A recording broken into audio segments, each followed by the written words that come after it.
Eagle Eye, coming to you again with a brand new video. This time it is the preview of the big one, the top two in the Premier League. I can't even finish the sentence.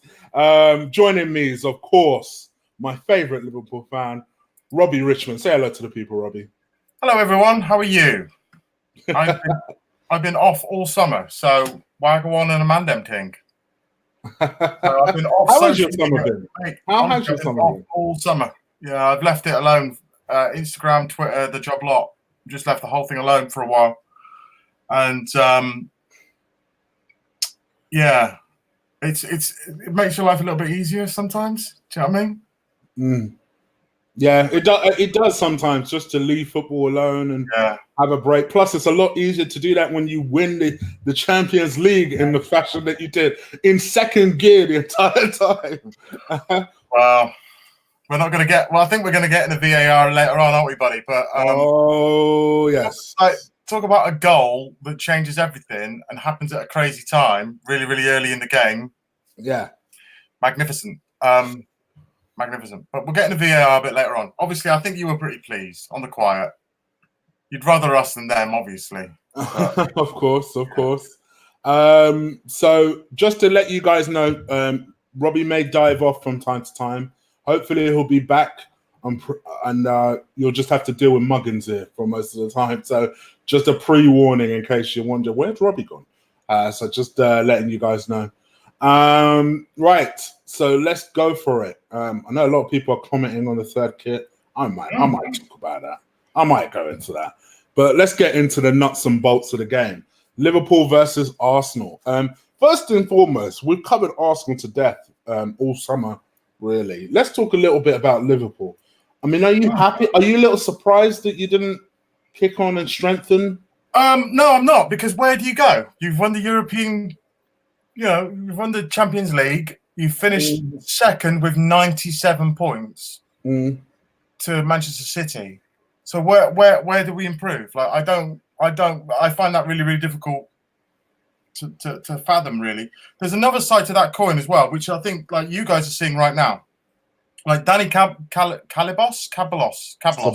Yeah. Right, thank you. He's hit the ground running for you, hasn't he? Yeah, he's hit the ground running. Really has, which is great.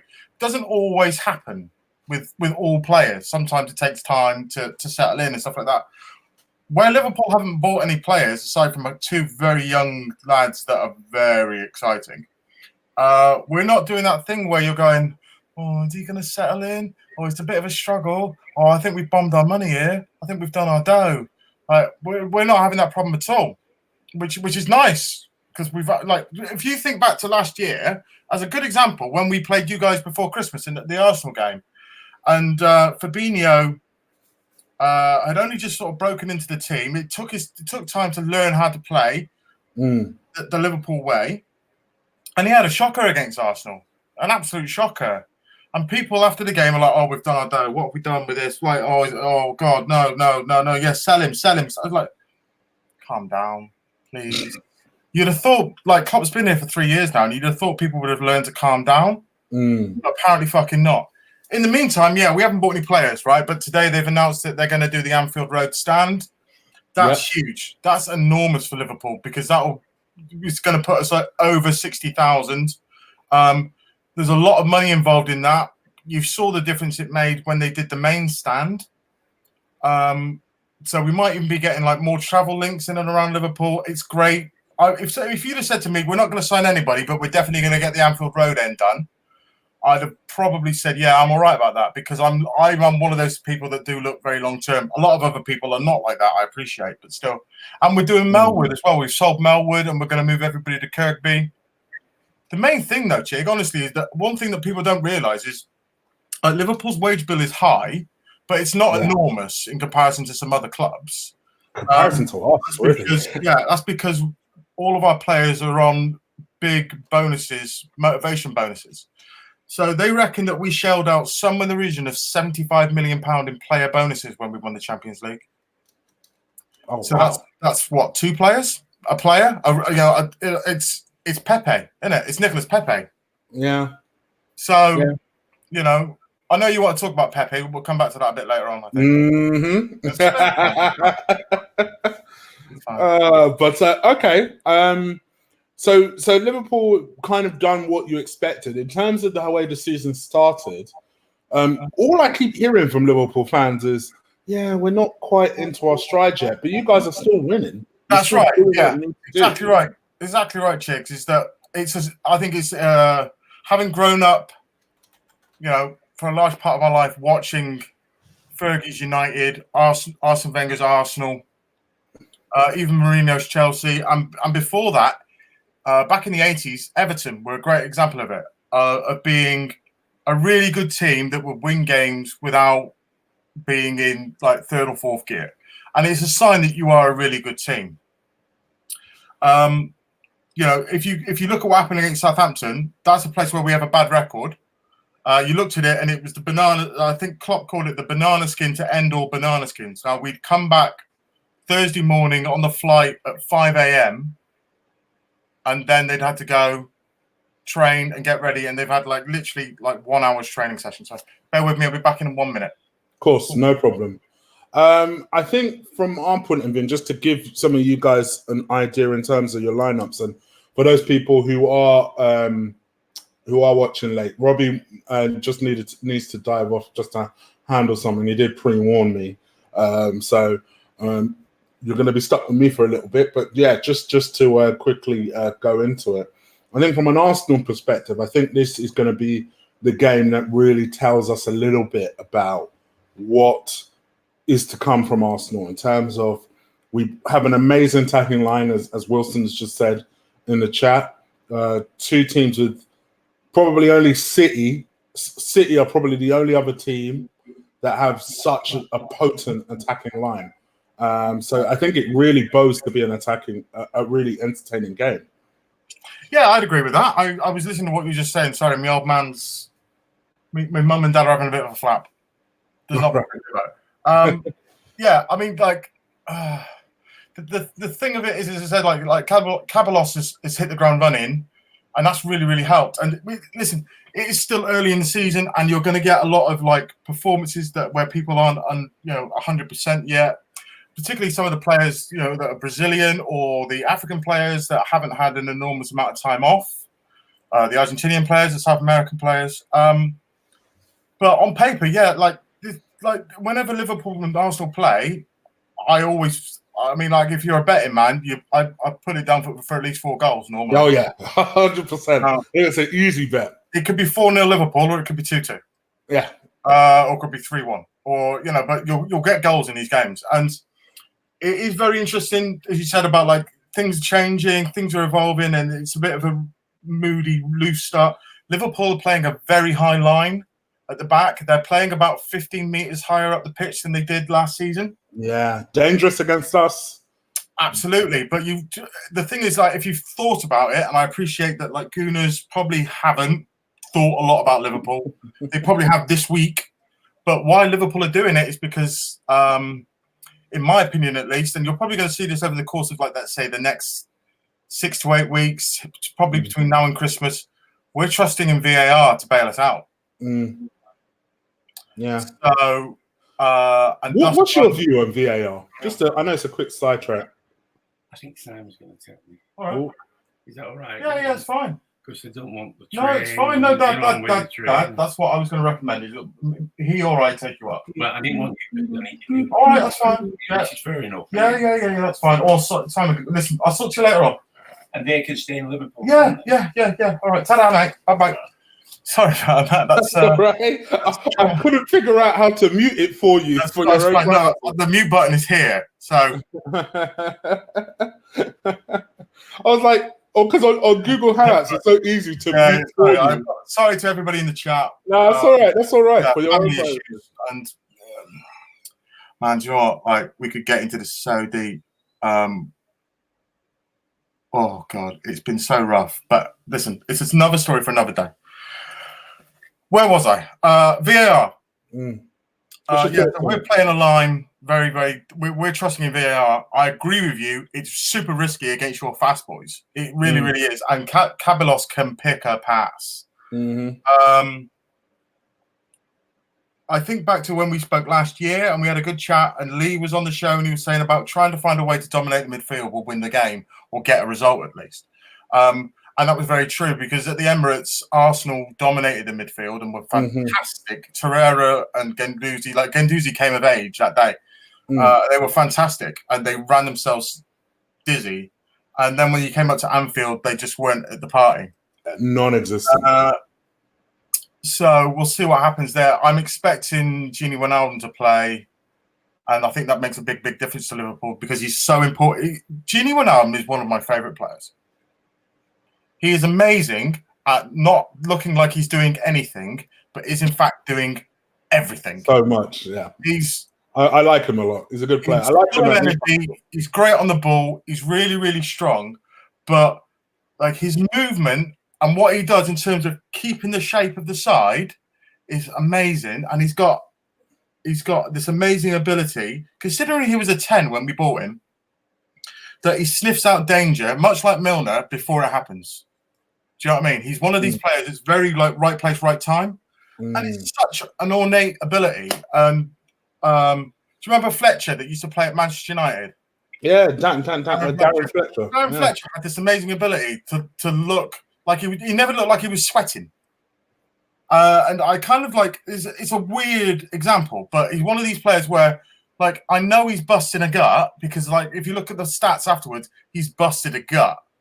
But he never looks like he's out of place or he's in trouble, and he's got this amazing ability to get back into the right positions all the time. And those are the kind of players that, like, they don't grow on trees. And that's, I think we're going to talk a little bit later on about, like, Klopp and Emery. And Emery is improving your players. But as I've said to you before last year, I talked to Lee about it a little bit, it is marginal gains.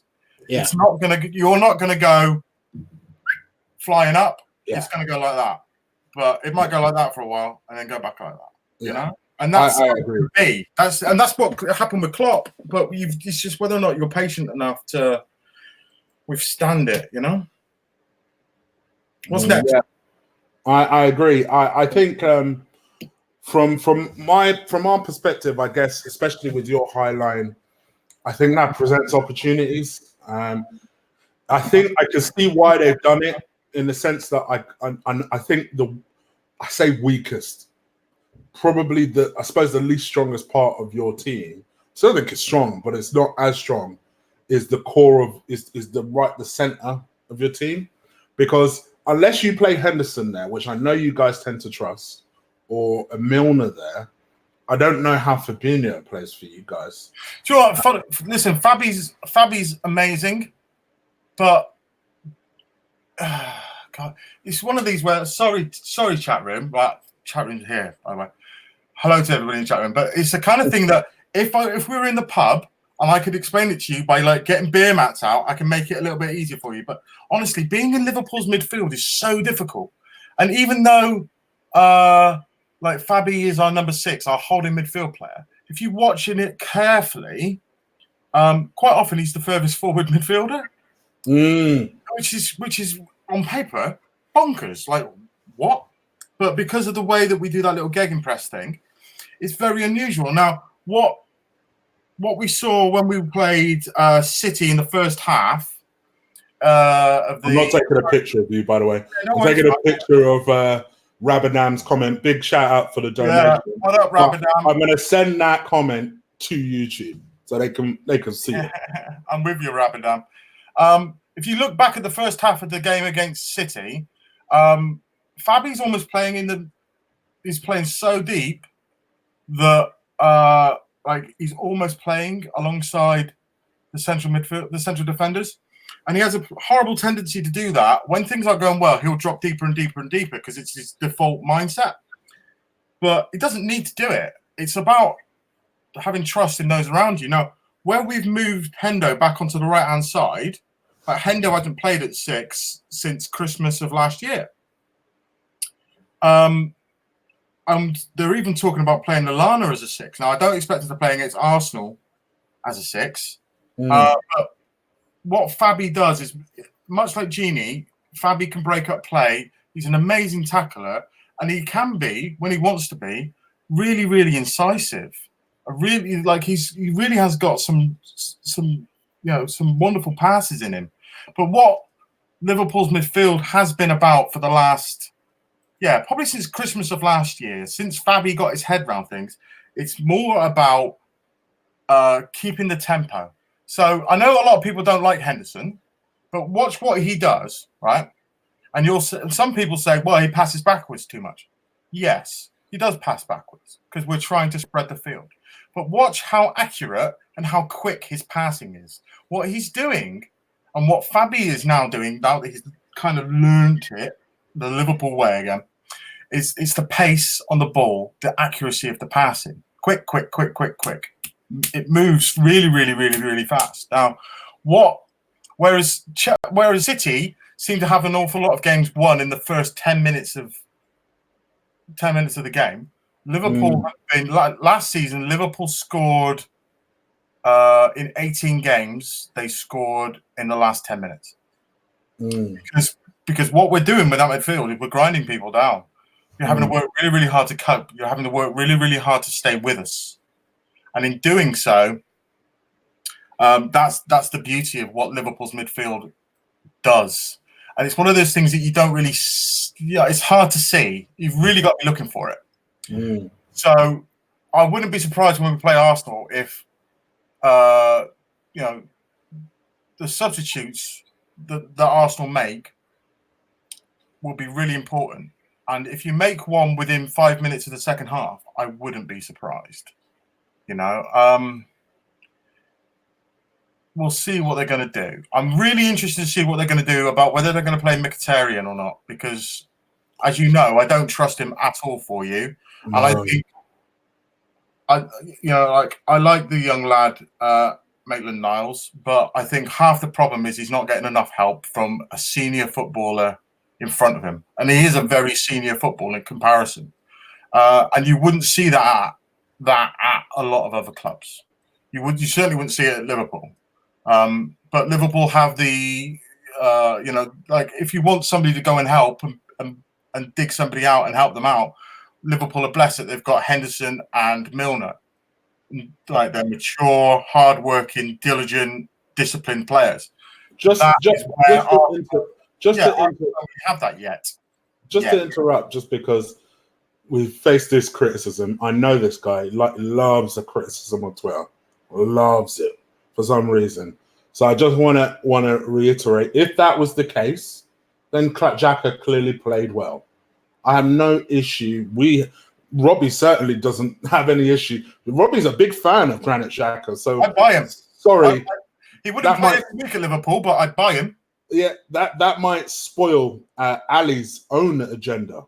But yes, Robbie has no issue complimenting Xhaka, and neither do I. So sorry about that. Sorry, I just thought I'd answer that because it caught my eye.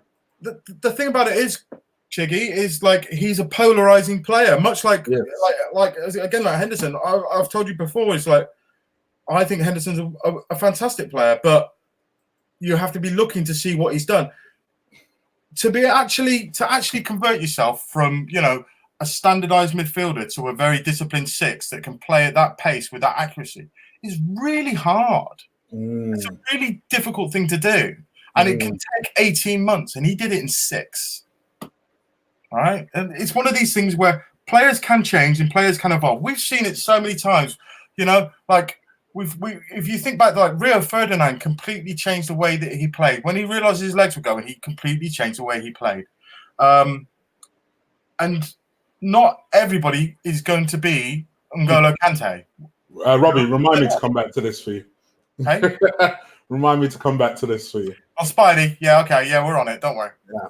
All right, go on. We're on it, chat room. Don't worry.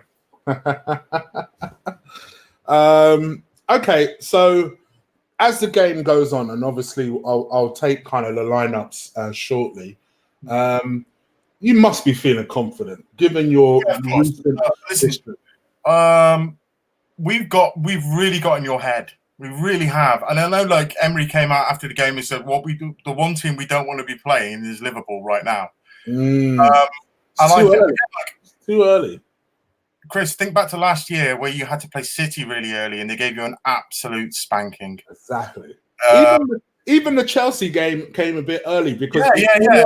circumstance, Mate, we would you can't. That happens sometimes, and the thing is as well. Like in terms of the fixtures, have you noticed how when you come back from an international break, the Saturday lunchtime game is always a big one. Yeah, it's normally like top 6 against another top 6.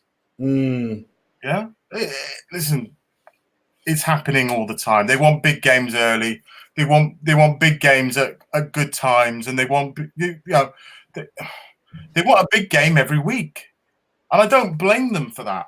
But last year it was Arsenal 2 weeks on the bounce. This year it's City, I think.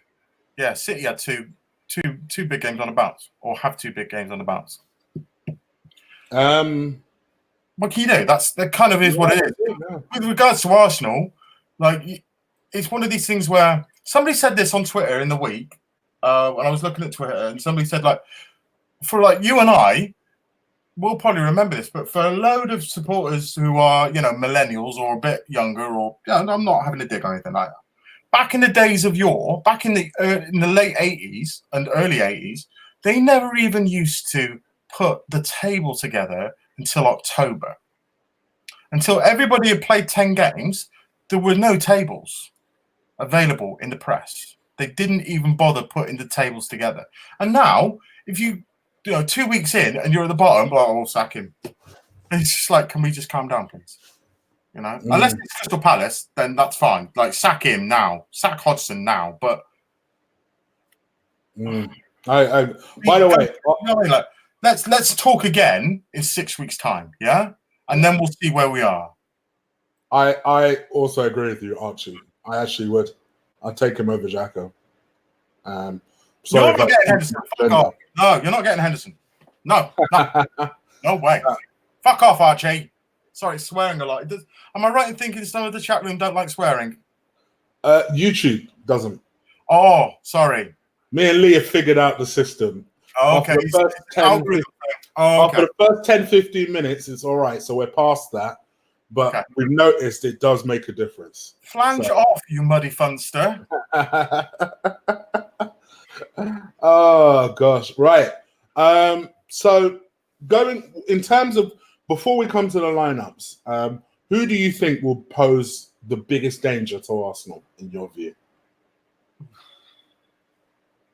Big man up front, as always. Abbas. I would have thought. Firmino, because he tends to be amazing against us every time he plays. Yeah. If he scores this weekend, he's the first Brazilian footballer in the Premier League in the history of the Premier League era to score 50 goals, which is a surprise. He's very, very good at scoring against Arsenal. He's very, very good scoring against Arsenal at home. He's worth a fiver. So, Fabi. Sadio's come back from having no break at all, and he's just fire. Absolute fire. So down that side, Maitland, that's what I said to you before. It's interesting to see who plays with Maitland-Niles in front of him. Because Sadio's just, honestly, mate, he's just different levels, man. He's just absolutely different levels. He is insane. How he's kicked on in the last 18 months. Insane. I think, for me, whenever anybody asks me who's Liverpool's best player, it's controversial. I've said for the last 18 months, Sadio Mane. Just watch his movement. Watch what he does, and tell me he's not the best player at Liverpool. He's a start for me. He is now. Yeah. Again, like it's this thing about one of these things where I've been off Twitter, but I've been watching Twitter, not participating. The stuff that went on about let's bring back Coutinho, and I'm sitting there going like, if Coutinho comes back, he won't even be in the top 5 players at the club. Gosh, he's the best player. I wouldn't deny it. But if he came back, he wouldn't even be in the top 5, maybe even not in the top 7. I've had arguments with Liverpool fans about that exact same point. Because on the one hand, yes, I suppose having a number 10 could help. But Actually, I think the game is evolving where a number 10 isn't so crucial. That's why Mesut Ozil, apart from many other reasons, but that's why Mesut Ozil isn't necessarily a dead cert in our team anymore. We're clearly trying to emulate what you guys are doing. Your sort of movement, your sort of interchanging. Right. Football goes in cycles, in the way that, and I normally measure them by World Cup to World Cup. So it's 2019, right? So there's a European Championships next summer, and then a World Cup in 2 years' time.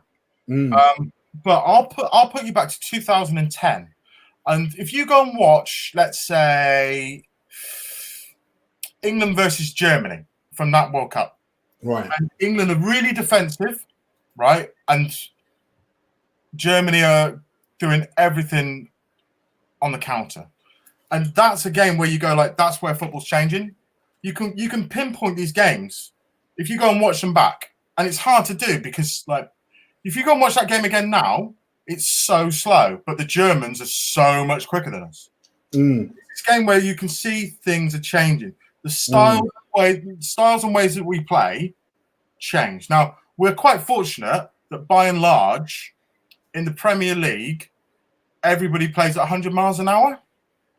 And we're quite blessed with that, which is why, as a younger man, I used to quite like watching Italian football, and now I can't really. I can watch the game, but I can't really muster it because it's just too slow. And I understand it's much more technical and it's a different brand of football, but it's too slow for me. It's almost like they're playing walking football. Yeah, I can see why. Seeing that again now, that's why one of the reasons why they brought Unai Emery in at Arsenal, and you're absolutely right, is because that is the way that football is moving. And you can say that Klopp's been a big part of that. You can certainly say that Pep's been a big part of that. And Unai Emery's certainly been a big part of that too, because look at what he did before he came to Arsenal, particularly when he was at Sevilla. There are managers around that are changing the game.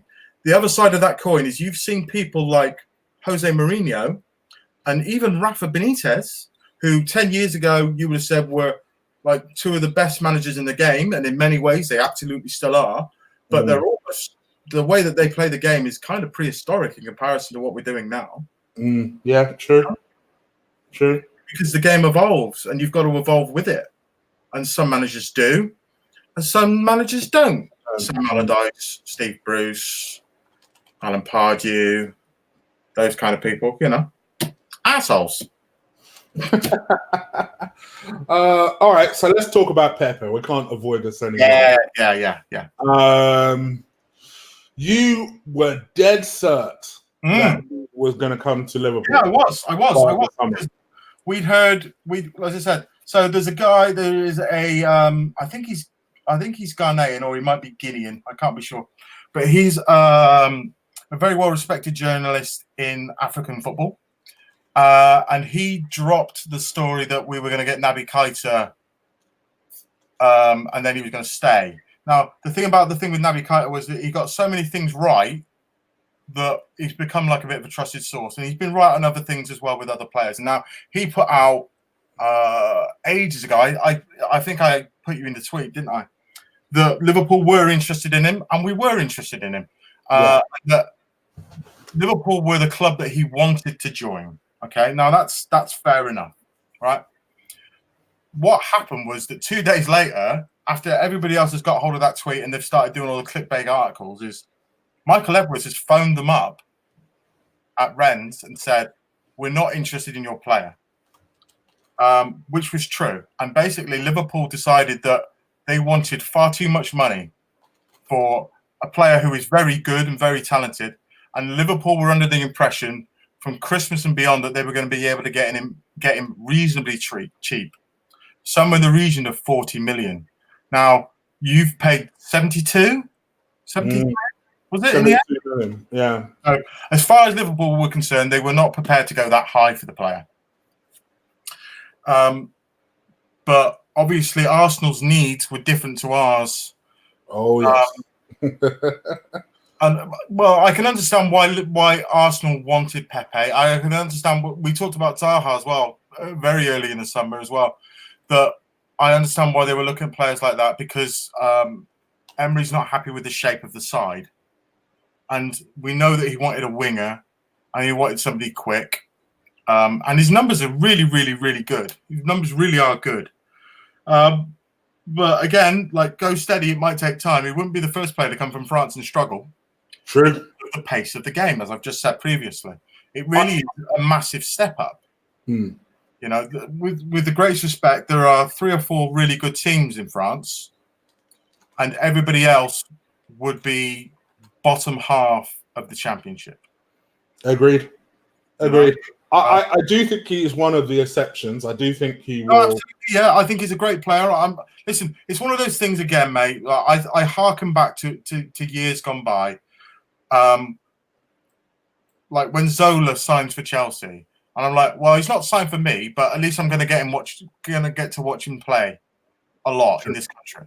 He's one of those players that I want to see playing here in the EPL, in the Premier League. You know. So I'm glad he's here. I'm glad that he didn't sign for Spurs. I don't think Spurs were ever in for him, were they? Nah, it was us and Napoli who were dead serious. Yeah. So and can then, I just go on? No, you forget us and Napoli, and I'll chime in. Go on. And then I think United were also interested, but they couldn't stump up the cash, ironically. And as far as I'm aware, that was it in terms of the serious players. Because Liverpool, like you said, bowed out pretty early in the summer. Yeah, listen. So I think we've talked about this at great length previously about where Arsenal are in the pecking order with regards to transfers, and until you can get back into the Champions League, you're kind of in the middle for a little bit. So. It didn't happen until quite late in the summer that you brought Pepe in, and a lot of that obviously is to do with the fact that he was away at the African Cup of Nations. Which is spot on. You're doing the right thing by leaving players alone and not, I think that's good business.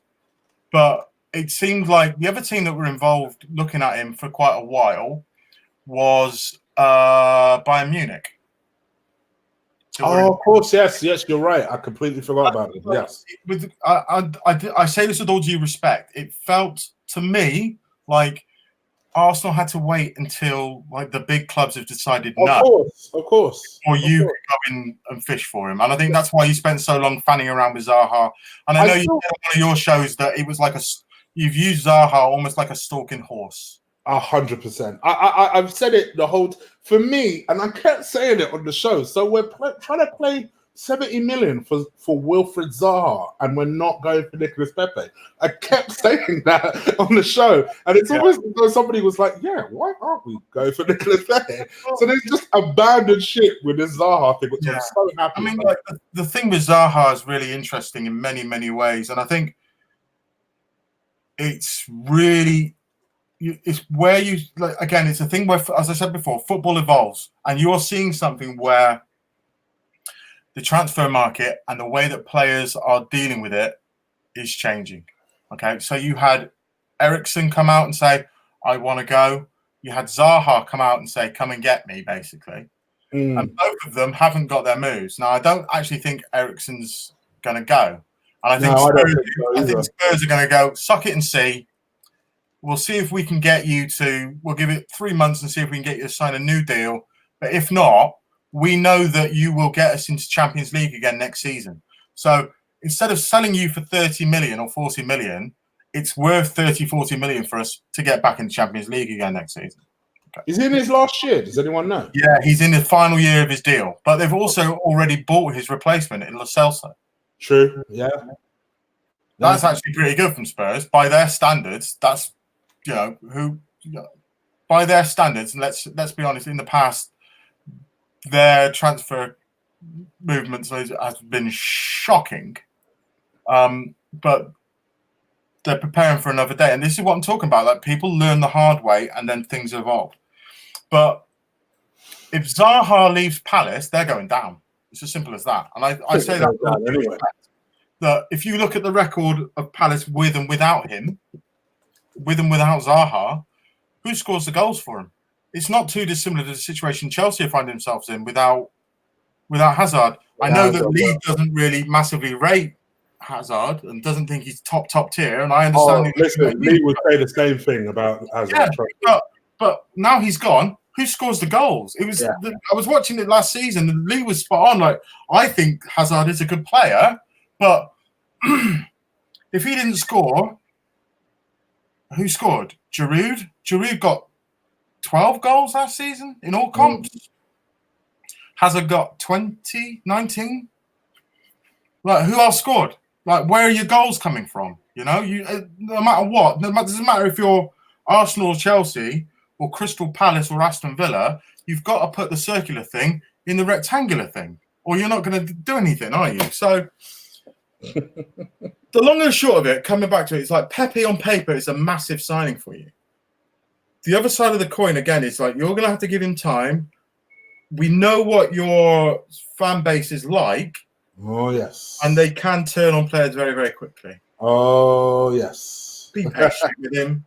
If you can't see that there's a player there, then I can't help you. You know, just be patient with him. You're just going to have to be patient with him. Give him this year and talk to me again, you know, October of the second season. Like, if it's going bad then, like, you might be in trouble.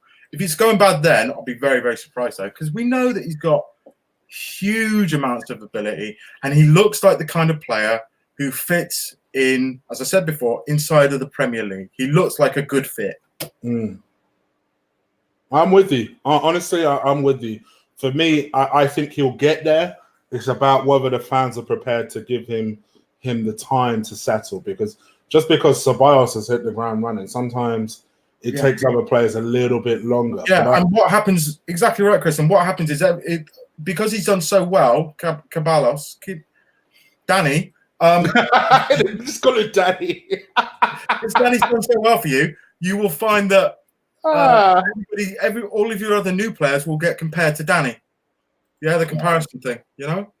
Yeah. And listen, that's part of it. But at the end of the day, the more patient you are, the better you'll feel when Arsenal do come good. The more patient that you can be personally, collectively, the better you'll feel when it comes good. Because that's why when we won the Champions League, I was just sitting there like I could tweet all night about how good I feel. Like I have said things and I've been proven right and blah de blah de blah. Right, but that's all right. I'll just sit here and enjoy it. I have myself a nice, cool glass of Dr. Pepper. I sat there and watched the game again, and it was an abortion of a game, and I don't give a shit. Win. Sometimes just win. And that's what Arsenal have to try and do this weekend. Is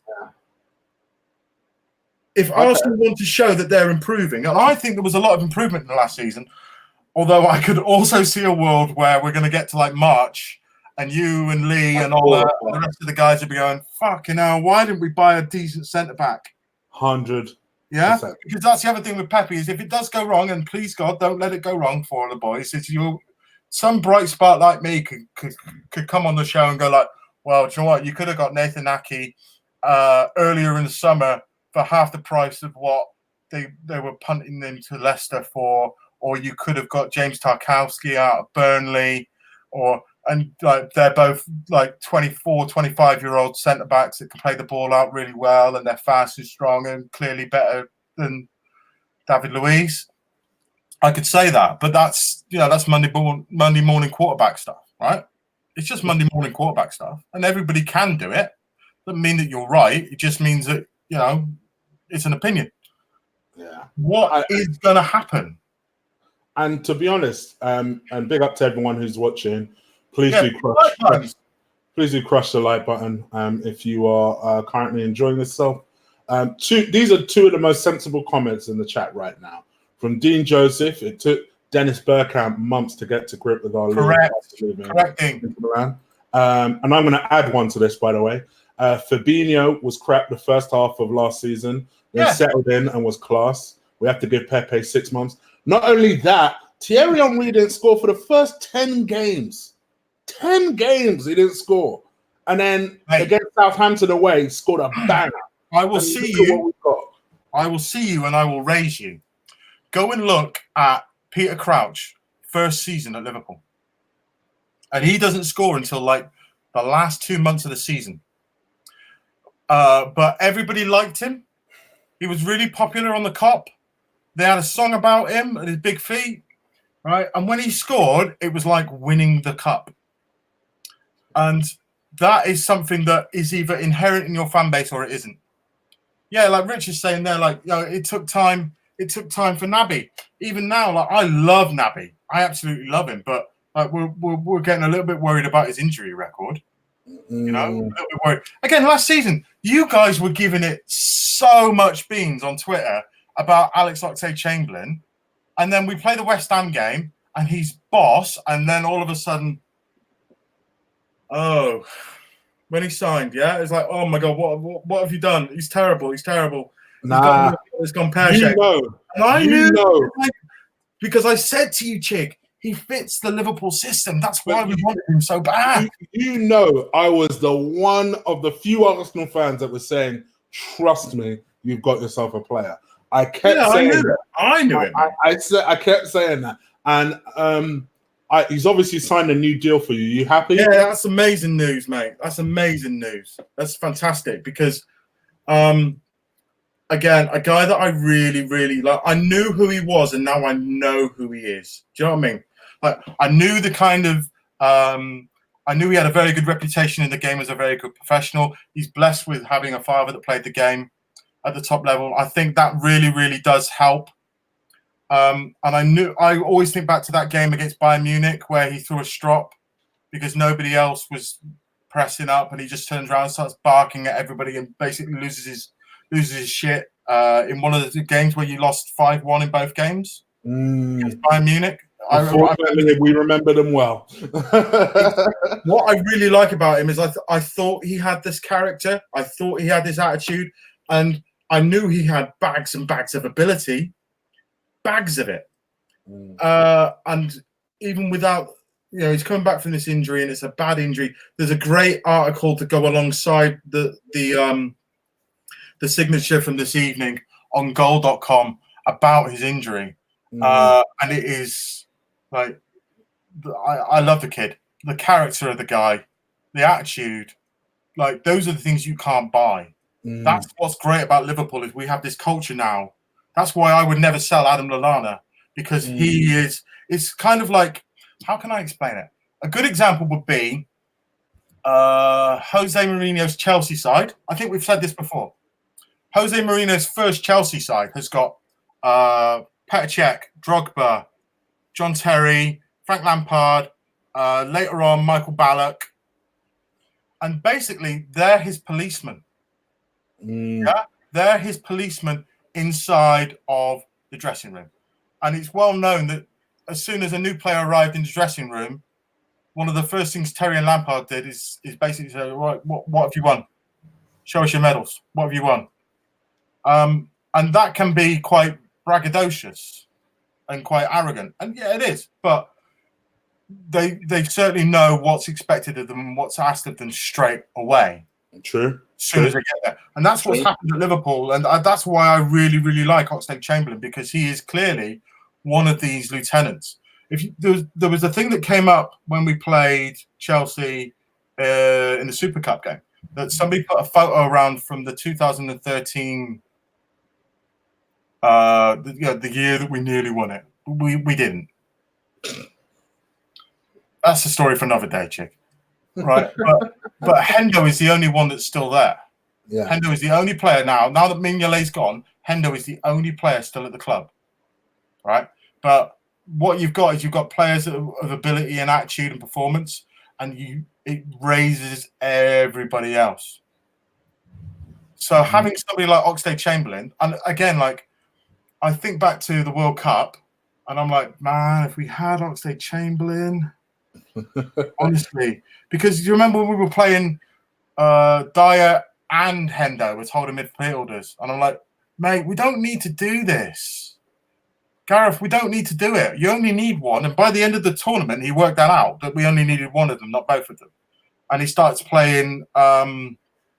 What's the young boy at Manchester United called? Who's not a young boy, but everyone says he's young. And what's he called? Who, Lingard? Him, yeah. He's 28. He's 28 in a couple of weeks, and then I know. young boy Limb. Still shit. I don't care what anyone says. Listen, Lingard did really, really well, and he did a job. But I would have much rather have had. Oh, if Oxlade-Chamberlain had been fit, oh my God, it would have been a different story, a completely different story, I think. But still, swings around. I'm delighted anyway. Long and short of it, Vin, I'm delighted that we've re-signed him. And I hope that extensively answers your question, VP. Thank you for go around the houses with it, don't I? Flipping out. All right, let's go into a combined 11 before we go into what our 11 will be on Saturday. Let's do a combined 11 because I think this will be a little bit more difficult than it was last year when we did this year. So hopefully there's some discussion to be had. Yeah. Let's start with a goalie. I love Leno, but let's be fucking honest. Alisson is the better goalkeeper.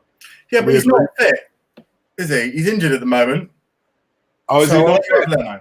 Oh, well, then we're going Leno. Yeah. I forgot Alisson weren't fit. He was in one of my fantasy football teams. Yes. Yes, Leno, of course. I'll let you have Leno. I'll let you have So shall we go with the back four?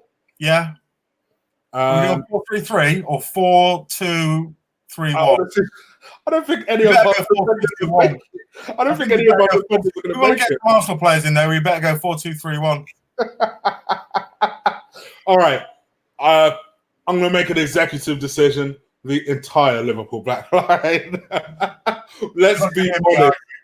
Listen, you've got to go. You've got to go with the greatest respect. We don't have a back four. Listen, and you know, a lot of people are gassed on David Luiz. I'm not as convinced just yet. But we're going to come back to him, Chris. We're going to come back to him.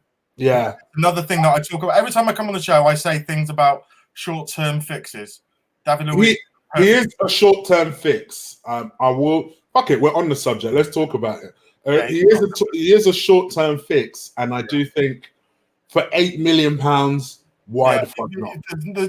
He's on a lot of money wages-wise, but it's kind of like a better the devil you know thing.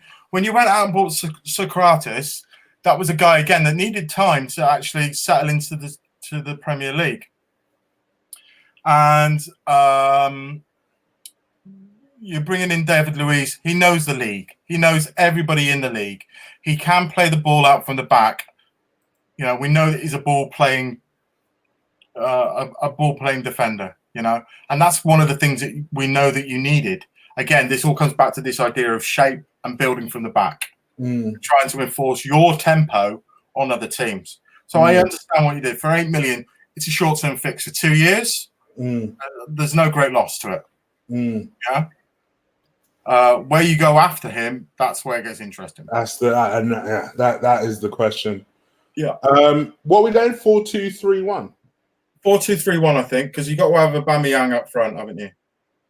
Yeah. Hey, you never know. You could have made a run at Firmino, but yes, I would agree. I think you put Aubameyang in there. Before we come to that, in the midfield, Danny Ceballos. I think you got to have Ceballos and Fabinho, right? You got to. I would like Henderson, but go on then. Yeah. Listen, Liverpool player. You put who you wanted. I just assumed you would rate Fabinho more than Henderson. It's really hard. Wow, I didn't know it was that close. Right now, Chig, I'm going, yeah, but what about Gini? What about Gini? So Gini is your Ceballos, I take it. I just think that if they actually had to play a game, they would complement each other better. Gini would complement Ceballos better than Fabi would, I think. Yeah. Okay. Yeah. Okay. The three across the attacking middle, I guess. Yeah. And that is what are we saying? Pepe, Salah, Mane? Yeah. I don't know who's playing in the middle, but I guess you could. Sadio's playing as a 10, I think. Yeah. Because he can do whatever he likes, basically. I think he could do it. Yeah. Sick. I think he could do it. And then Uber up front. Yeah. Gosh, what an 11 that would be. Fucking hell. All right. That would be the Champions League quite easily, you'd imagine. Yeah, I think so. You know? I think so. All right, let's move towards the end before we get the predictions. Let's get your lineup, your ideal lineup. I'm just going to have a quick look at the thing to see if there's been any movement in our injuries. Hang on 1 second. No worries. There probably hasn't. Where's my team? Where's my team? My sport, my team. My team's so going to piss people off, but fuck it, I don't. I'll tell you what. I don't before we name the team, mate, I'm glad we've had some time off because, like you said, like last week was just mental. Yeah. Mental. Really, really was crazy. There's no. Yeah, it doesn't look like. It doesn't. No, it doesn't. Yeah, Alisson's not going to be back. Okay. So Liverpool are probably going to go with the team that you'd expect. They're probably going to go Adrian. Okay. Do you like Adrian, by the way? I do. Yeah, because he's a much like we got rid of Simon Mignolet, who is a good goalkeeper, but didn't fit our system. Yeah. And we brought in from the back. much more comfortable playing the ball out from the back. And even though what happened with Danny Ings, that was a weird one because I was sitting there watching it and I went, we know he's injured. Got injured in a crazy way. Did you see that, by the way? Did you see the video? I did. I did. Right. We know he's not 100% and he's doing a job for the club here, right? And we kept playing the ball back to him. And I thought, well, why are we doing that? And then it was other things like if you're going to punt the ball upfield from goal kicks, well, why don't you just get Virgil to do it? Do you know, like back in the old days where players used to take the goal kicks instead of the goalies because they were better at kicking the ball? Why don't you just get Virgil to do it? And just like we just kept playing the ball back to him all the time. And I was like, why are we doing this when we know he's not 100% fit? Why is he so involved in the game? Yes. But we'll see. So, but Adrian will be okay. He's a great shot stopper. He's very, very good with his feet. He's not as good as Alisson, but who is? So yeah, Andy Robbo and Virgil, left-hand side, Joe Gomez and Trent. Midfield three, Fabi, Gini, Hendo, and then the three amigos up front. So that's, you know, with the exception of the goalie, it's as close to our full strength side, you know, our cup final side. It's as strong as we can go. Yeah, I don't see any great surprises. I know that if Naby's going to be fit, they were looking at Naby was doing really, really well and flying in pre-season and then got injured again and then came back and then got injured again. And it's like, is it niggly stuff? Are they just being careful with him? We'll see what happens. Okay. Thank you, Eric. Gini and Fabi in midfield. Okay. And up top, the usual. Yeah, three amigos. Yeah, just the three amigos. Thank you again, Eric, for that donation and the compliment. Much love. Right, so this is the first time I'm doing this on this StreamYard thing, so I'm going to hope it works. But this is my lineup. I'm sorry, not sorry to everyone that is about to bitch and moan. This is just my lineup, not what I think Emre will do. All right? Okay, let's try this for the very first time. Let's see if it works. Oh, is it working? I'm still seeing your face. StreamYard, come on. You trying to share the screen? Oh, I've got bigger. Okay, so that works. Oh. Okay. Why would it do that? We're doing live. What's the word here? Live editing. We're doing live editing as we go. Anyway, while he's fanning around, I'm going to talk very quickly about and fill some time for you where you're showing you your team. What's interesting, we're going to talk about VAR in a little minute, but I just want to start with it very quickly. It's like, I imagine that a load of the Arsenal fans in the chat room were actually quite upset at the end of the City and Spurs game, right? Because VAR ruined the day for City and Spurs didn't lose, right? And then after the game, Pep comes out and goes, "Oh yeah, I don't like VAR. It's terrible. It's terrible. It's terrible. Yeah, I don't. Why is this not a goal when it was a goal last year?" Well, Pep, because they changed the rules. But also, Pep, it's something to do with the fact that City missed like 4 stonewall chances that they should have buried. So the reason that they lost was not VAR. Oh, we're getting yeah, we got it to work. Look at it. Look at it. The reason it was not VAR, but the fact that they couldn't score enough goals. Right, that works. Let's have a look at this team then. Right. Callum Chambers. I don't give a rot who's pissed off. And you watch the chat round, light the fuck up, right? I'm watching. So I've decided to go with Leno in goal. Duh. I've decided to change the shape because I am shit scared of your front three. So I think the best way to combat that is you play to David Luiz's strength. So you put him in a back three and let him lead that line. Chambers, the reason I put Chambers in there, he was excellent first game of the season. Very unlucky to lose his place against Burnley. And I think playing him, I think actually that's his best position. Chiggy, I have to ask a question that's been curious, and I don't know if I'd like to hear from the chat room about this as well.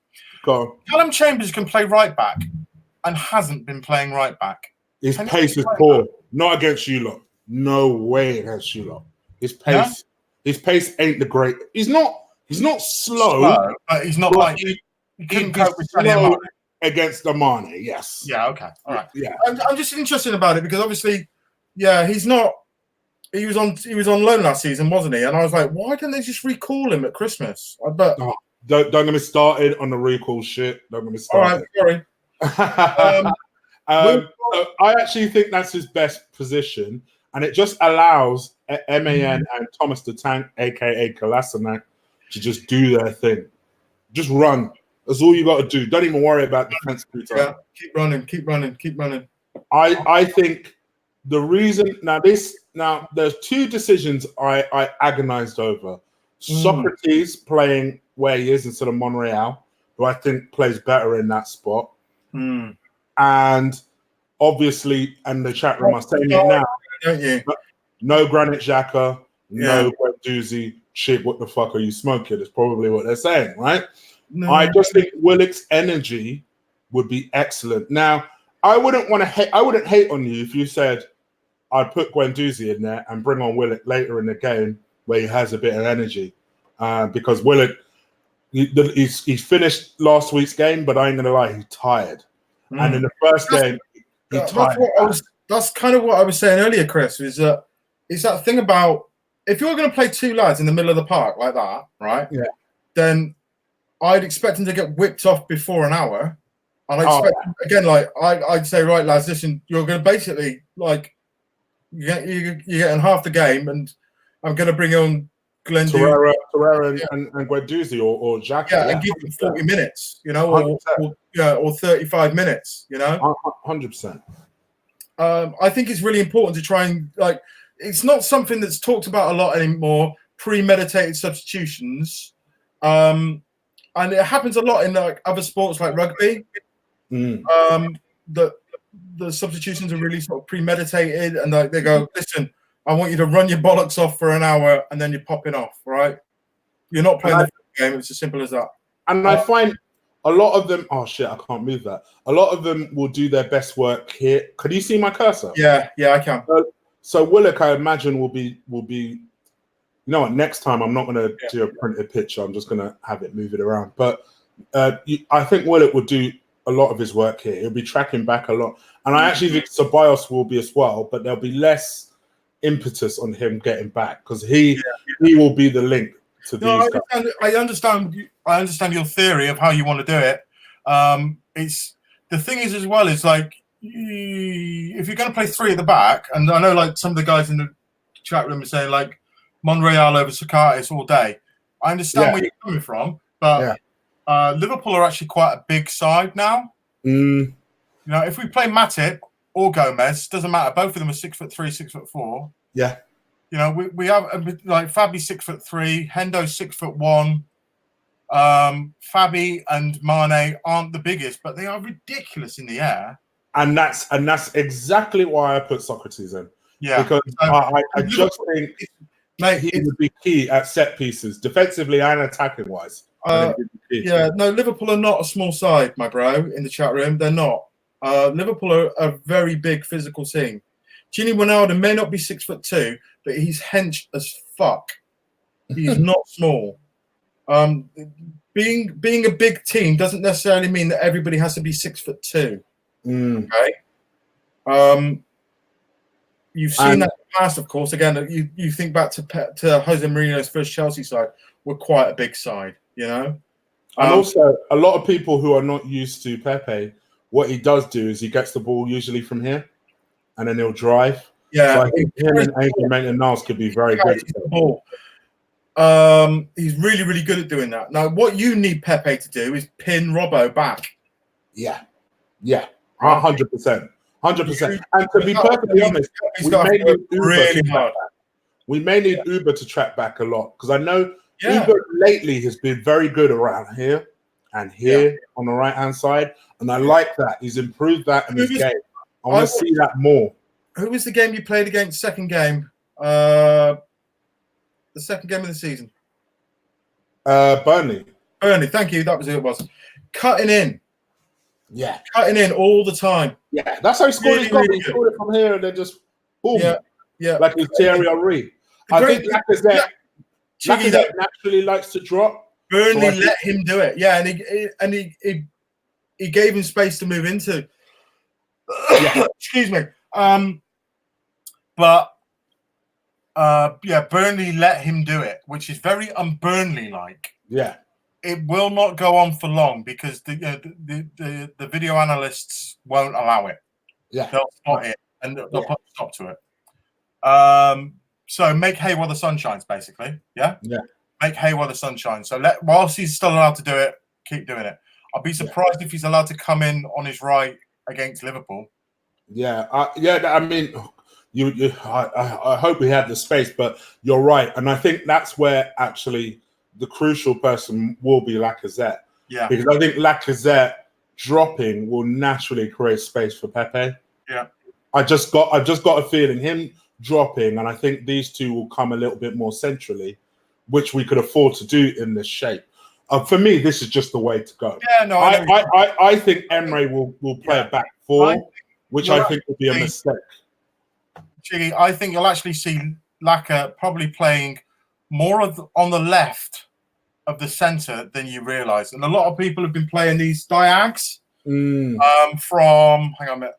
Yeah, wait, what side of the screen? Okay. They've been playing it from the right hand to the left hand and trying to put the ball in behind Trent and Gomez. Now, yeah, but listen, like good luck, because Gomez is quick. If Matip's playing, you probably stand a better chance with those diags. And Trent's still learning, but he can manage it.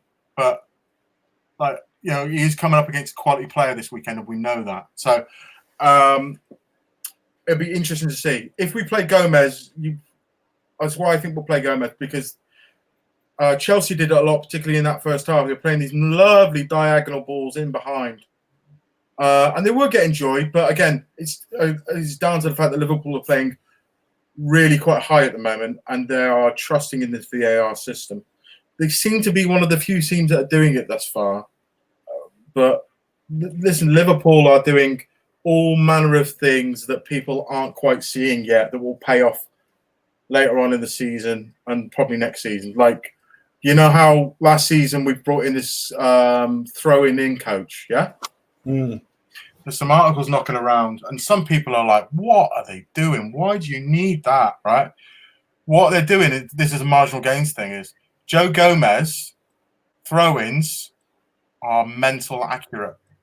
And I'll remind you that because there's so many things inside football that are still broken, let alone things that VAR can fix, you can't be offside from throw-ins. True. You can't be offside from throw-ins. True. Just remember that one for later on in the season, guys. Just remember that one for later on in the season. It may not be this weekend, but it'll happen soon, and you'll go like, oh. I didn't realise. I was genius. I just realised how many people hate my 11. But what I will say is this. For me, just keep in mind, as I said at the very start of the show, which I was foreshadowing it. I said Liverpool's core, I'm not overly in love or threatened by. I think that's the better way of saying it.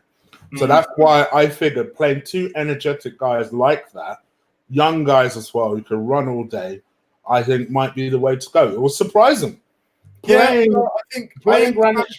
understand your thinking on it, Chris. I really, really do. I would say good luck if Liverpool do play Gini and Hendo. Good luck, because they're just so powerful. They're so good at keeping the ball, and they're so good that those two lads will. I know they will work their bollocks off. I know they will. I know the kind of players that they are. I've got so much time for Wilcock. Huge amounts of time for the boy. I think he's going to be a great player for you. But like it might be one of those weeks where he's going to get a very hard lesson. I say that with due respect to the lad. But yeah, he's going to come off that pitch hanging. We know, but he's going to have to either way, isn't he? Let's be honest. If you want to get a result, any kind of result, that's what he's going to have to do. And the good thing is he knows it now. He knows it now, you know. So, yeah. Listen, Tom Lee, we win with my lineup. Don't worry about that. All right. All right. Mate, Barcelona's lineup, you'll still get fucking smashed. Quick predictions. Quick predictions for what you think will happen on Saturday evening. Minimum 2-0, maximum 5-0. You might score. I'm very optimistically going 1-1. So 1-1, you guys won't see me twerk, but we'll all be happy. Okay. Hey, hang on. Listen, no, I'm not having this. Right, Evan Kennedy, Gini and Hendo are dog shit with the ball at their feet. The ball bounces off them all the game. They are brain dead donkeys that can't win the ball. Lol, give it up, deluded Liverpool fan. Mate, Gini and Hendo play every single week for Manchester United, for Arsenal, for Spurs, for Chelsea, for everybody except for Liverpool and Manchester City. All right? They are class. You are not paying attention, Evan. You are not paying attention. If you think the ball's bouncing off them, that's what we call a one-touch play. All right? Watch how accurate Henderson is. Go and look after the game, mate. After the game, go and look at his figures. 90% accuracy. Back in a minute. All right. So let's talk about some predictions first. Let's get predictions from the chat. 2-1 to Chelsea to Liverpool. I think a lot of Arsenal fans will kind of be like, if we lost 2-1, because at least we'd have shown some fight.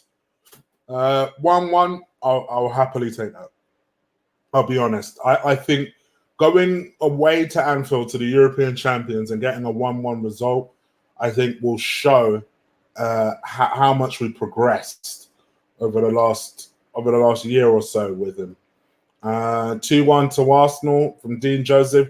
Bless you for being optimistic, my brother. I don't know how or why you'd be that optimistic, but bless you for that.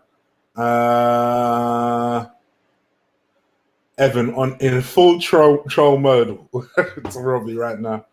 4-2 Arsenal will hit them on the counter. Fuck it now. From your comments to God's ears, let me tell you, I think we're going to need some divine intervention for a scoreline like that. I think we'd win 2-1, late goal by Pepe. Pepe has an opportunity here. I think that's one thing I will say, to really make himself into an Arsenal hero early. I don't think the pressure will be on him if he doesn't stamp his authority, but imagine if he did. 2-2. I think 2-2 is a fair prediction. I could see why you would go that. I'd take a Desmond all day long. 3-1 Liverpool. Archie is positive as ever. Tom Lee, 5-4 Arsenal. So you just think balls to the wall, let's do it. Let's see you as the best front line in the league. All my mates are Liverpool fans, so trust me, I keep a close eye on them. Yeah, I can believe it. I have a lot of friends who are Liverpool fans as well.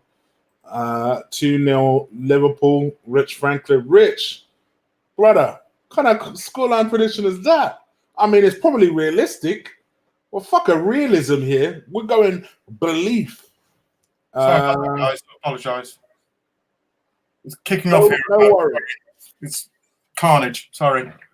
Yeah, BP, I hear you, but I'm still carrying on. And I know Lee would want me to carry on. Is Evan still chatting shit? Do I have to give Evan that? He just despises Liverpool, as he says. That's fine, Evan. You're Irish by the looks of it. That's not your fault. It's fine. I've got a lot of Irish Evan, I'm kidding. I love my Irish folk in here. Trust me. My shit banter, Evan. Don't worry, it's fine. We're nearly there. We were going to talk about Spider-Man, weren't we? Yes, of course, because Archie's tithering at his because he's been trolling fans that have been losing their shit. So he wants to know your thoughts on that. Okay. I think it's a smokescreen. I think so too. I initially was like, what? Okay, so we're going to talk about this really quickly. Somebody in the chat room, can you Google for me how much money the Spider-Man game on PlayStation made? Interesting. Right? Just Google that for me, okay?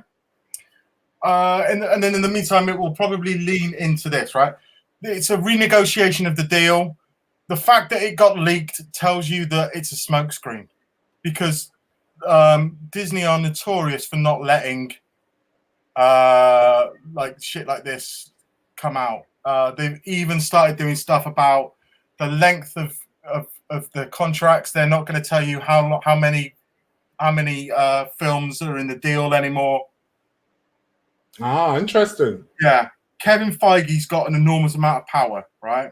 Oh, of course, most powerful man in Hollywood. Let's call it what it is. There's things that have happened. There was something that happened that made me go, yeah, I smell a rat. Zenchenko, or whatever she's called, the pretty girl, right? And Tom Holland both unfollowed Sony on Instagram. Right? Now, that's the kind of thing that you do. Like, you've seen it here in football where we follow stuff, yeah? And like, oh my God, he's removed the fact that he's a Liverpool player from his Twitter bio. Aubameyang did that for Arsenal earlier. Yeah, and people were losing their shit. I can't say her name, Michael. Zendaya. Thank you, Evan. Zendaya. Thank you. The pretty girl. Right. Anyone got that money yet? How much money did they make from the game? Somebody Google it for me. Yeah, I'm surprised no one's come up with that yet. Right. When they do stuff like that, right, that's when I'm going like, yeah, fam, somebody's trolling. Somebody's trolling quite hard. Right. That second film has made $1 billion. Okay. Mm-hmm. The reason it's crossed the $1 billion mark now. I'll remind you who casted Tom Holland as Spider-Man, and it wasn't Sony. Yeah, it was Kevin Feige and his team. Right. The reason why Spider-Man has done so well is because Kevin Feige and his amazing team have made sure that that's what's happened. Right. That's not an accident. Right. There are other things at play as well, particularly with Sony. The guy that's now in charge at Sony is a guy called Tom Rothman. Tom Rothman is famously the guy that refused to give Deadpool a film for 10 years because he didn't think it would make any money. Right. A lot of this is maneuvering. They're doing stuff, right? So, okay, Archie can't find the number, but 3.3 million copies sold, right? So 3.3 million times by what we call it, 45 quid, yeah? Yeah. So okay. Fuckload money. Okay, what is 3.3 million? Sorry. Alexa, what is 3.3? Oh, fuck off, Alexa. Alexa, what is 3.3 million times by 45? Alexa. Alexa! Look. Not supported on this device. Really? Whores are not supported on Alexa, apparently. So Archie's saying what I one. don't know that one. Fuck off, Alexa. You're a whore. 1.198 million, right? So if they've made 20% from the game of what the movie's made, right? Okay. They've made 20%, and apparently they're arguing over like they want 50%. About the same, give or take. Yeah.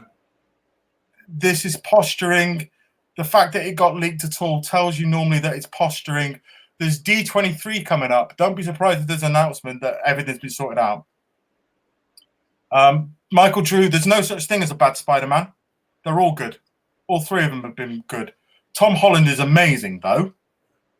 Tom Holland is literally amazing, but all three of the Spider-Men have been really, really good actors. There's things about Tom Holland that I can talk about for forever. Tom Holland uses a Queen's accent. Tom Holland's Spider-Man sounds like he's from Queens.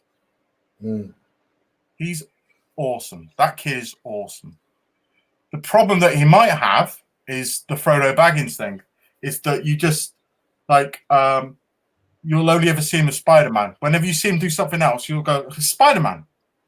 You know? It's even Harrison Ford, who's been a great actor. You go, oh, hang on a minute.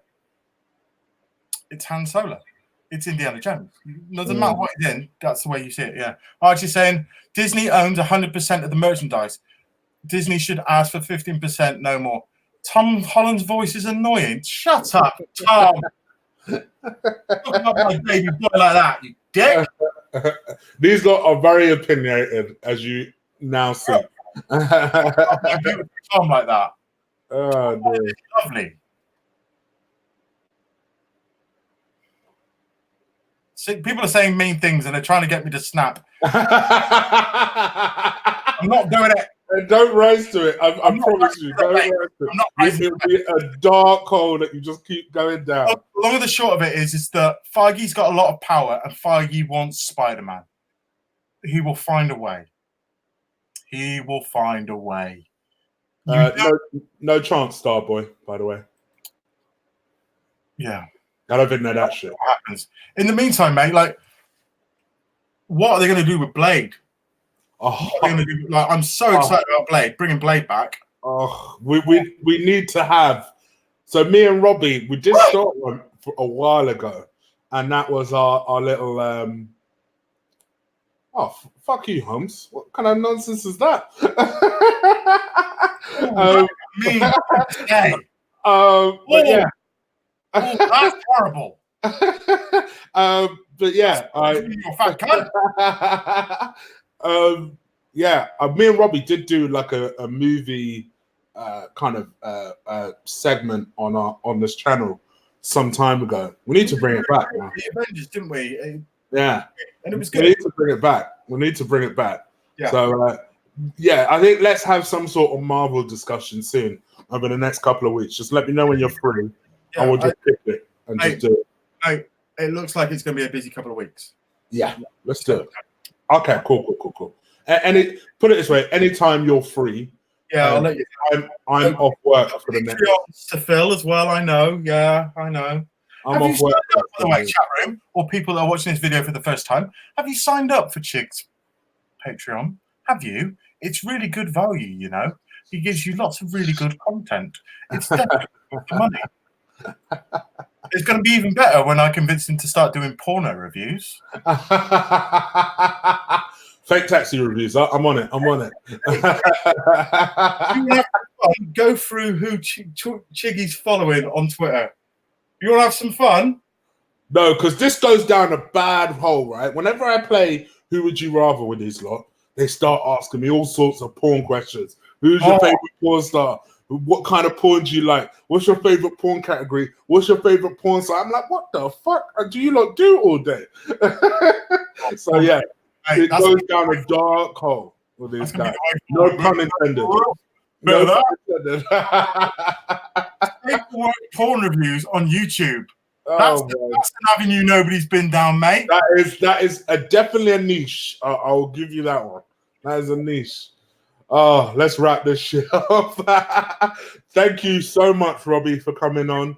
Do you want to let the people know where they can find you? Yeah, I am on Twitter at Robbie Richmond, ROBBY Richmond. I do try and follow people back. I'm terrible for checking whether or not I've got new followers, I'm afraid, but I'll definitely do my best. As I said, I've had all summer off from Twitter, so I haven't been one of the unbearable Reds that's been going on and on about 6 times because I'm a good lad. You also have Insta by the same name, right? Yeah. Robbie does grams. ROBBY does grams. Again, haven't used it all summer, but I will start using it again. It's mainly photos of me when I get my hair cut and my beard trimmed. Like going. There you go. Oh, I see it. I see you. Just thinking about curing cancer.